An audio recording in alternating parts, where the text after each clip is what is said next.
আমার মনে হয় না প্রধানমন্ত্রী রাষ্ট্রপতি আসলেও এই পরিমাণে সিকিউরিটি ডিপ্লয় হয়।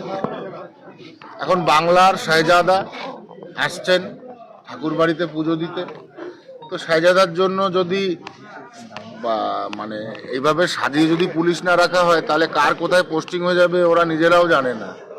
তাই আমার মনে হয় যে পাঁচ আটা আর দালালির চরম সীমায় পৌঁছে যাবে পুলিশ আজকে, শুধু নিজেকে সাব্যস্ত করার জন্য যে আমি আপনার 1 নম্বর সৈনিক পাঁচ আটার, এটাই হচ্ছে ওদের কাজ। তো আমার মনে হয় সেই কারণে এত পুলিশ ডিপ্লয়। তো পুজো দিতে আসবে সেটা কোনো ফ্যাক্টরি না এখানে। ওকে মমতা বালা বলছেন যে পুলিশ সিভিল ড্রেসে আছে, কিন্তু সিআরপিএফ আর বিএসএফ সেন্ট্রাল বাহিনী তারা পোশাক পরে এসছে, প্রচুর সেন্ট্রাল বাহিনীও দেওয়া হয়েছে।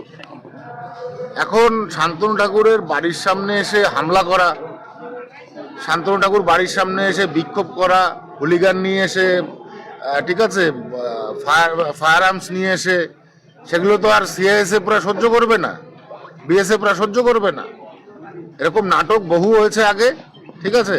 পার্টির ক্যাডার এসে মন্দির দখল করা, ঠিক আছে, মন্দিরে কুকুর দিয়ে মন্দির শোকানো, এ সমস্ত এখানে চলবে না, চলতে দেব না আমরা। অতিরিক্ত সেন্ট্রাল ফোর্স আজকে কি কারণে মূলত আমি জানি না। সেন্ট্রাল ফোর্স এসছে আমাদেরকে সুরক্ষা দেওয়ার জন্য বা প্রতিরক্ষা করার জন্য।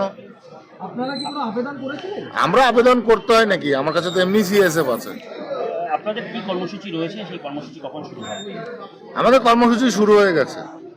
আজকে আমাদের সিএ নিয়ে, এসআইআর নিয়ে, আগামী দিনে মানুষ যাতে সমস্যায় না পড়ে তার জন্যই মতুয়া সমাজকে ডাকা, এবং তাই নিয়েই প্রোগ্রাম হচ্ছে। বেশ কয়েকটা জায়গায় আপনাদের গাড়ি যেগুলো আসছিল গাইঘাটা থানা মোড়ে আটকে দিয়েছে, এরকম খবর পাওয়া যায়। আটকে দিচ্ছে। বাইরে তো পুলিশের মানে কি বলবো, পুলিশের যে বাইরে এই বেলাল্লাপানা চলবে এটা আমরা জানি আগে থেকে।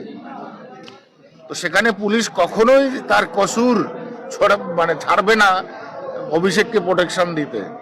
ভয় পাচ্ছে পুলিশ যেখানে কিছু না ঘটে যায়। আরে ও কি এখানে সে কি ঘটাবে আর কারা ঘটাবে? রাষ্ট্রপতি প্রধানমন্ত্রী তো হয়ে যায়নি তো। সিকিউরিটি দুপক্ষে সেন্ট্রাল সিকিউরিটি ফোর্স রয়েছে, পুলিশ রয়েছে, একটা আবহ তৈরি হয়েছে। মন্দির দখলদারি হলেই সমস্যা হয়ে যাবে, বলে দিয়েছি তো। আমি আগেও বলছি, এখনই বলছি, মন্দির দখলদারি, নাকাবন্দি, এগুলো থেকে বিরত থাকতে হবে। পুজো দাও, বেরিয়ে যাও। রাজনৈতিক কোনো বক্তব্য রাখলে কোনো বক্তব্য চলবে না। রাজনৈতিক বক্তব্য এখানে অনেক সেন্ট্রাল মিনিস্টার এসছে, ক্যাবিনেট মিনিস্টাররা এসছে, পুজো দিয়েছে, চলে গেছে। এখানে রাজনৈতিক বক্তব্য দিতে কেউ আসেনি। রাজনৈতিক